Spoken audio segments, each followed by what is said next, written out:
ஒரு காலத்தில் கணவன்கிட்ட அடி வாங்குற மனைவிகள் தான் அதிகமாக இருந்தாங்க. ஒரு சாப்பாட்டில் ஒரு கல் இருந்துச்சு அப்படின்னு சொல்லிட்டு அந்த கல்லை வச்சு கையில் அப்படியே அழுத்தி அந்த கல் அந்த கை உள்ளே போயிடுச்சு. அப்படியெல்லாம் கஷ்டப்பட்ட பெண்கள் இருக்காங்க. எதுக்கு எடுத்தாலும் அடி, எதுக்கு எடுத்தாலும் ஒத்த அப்படின்னு சொல்லி ஆண்கள் செஞ்சுக்கிட்டு இருந்தாங்க.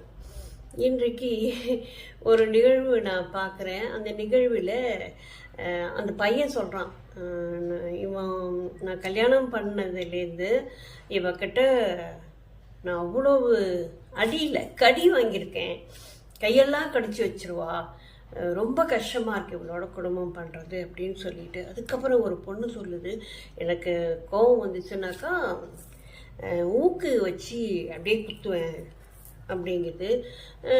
இன்னொரு பொண்ணு நல்லா அடி தான், தலையிலே நங்கு நங்கு நங்குன்னு குட்டிடுவேன், அதுலேயே அவனுக்கு தலையெல்லாம் வீங்கி போயிட்டு, அந்த பொண்ணே சொல்லுது வீங்கி போயிட்டு தலை முடியெல்லாம் கூட கொட்டிது அப்படின்னு சொல்லிட்டு. இது மாதிரி ஒரு வன்முறை கும்பல் ஒன்று அதுவும் பெண்கள் தயாராகி கொண்டிருக்கிறார்கள் அப்படின்னு நினைக்கும் போது, என்னடா இது, எங்கே இருக்கிறோம், நம்ம எந்த உலகத்தில் வாழ்ந்துகிட்டு இருக்கிறோம், இதெல்லாம் உண்மைதானா அப்படின்னு சொல்லி ஒரு எண்ணம் வருது. இது எப்படி இந்த ஆண்கள்லாம் பொறுத்துக்கிட்டு இருக்கிறாங்க அப்படிங்கிறதும் எனக்கு தெரியல.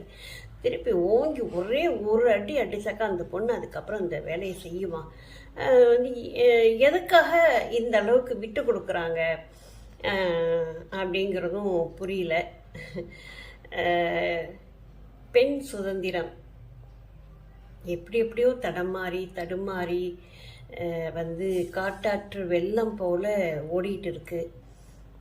இதை எங்கே போய் தடுத்து நிறுத்துறது அப்படின்னு தெரியல. ஆனால் பெண்மைக்கு மென்மை தான் அழகு.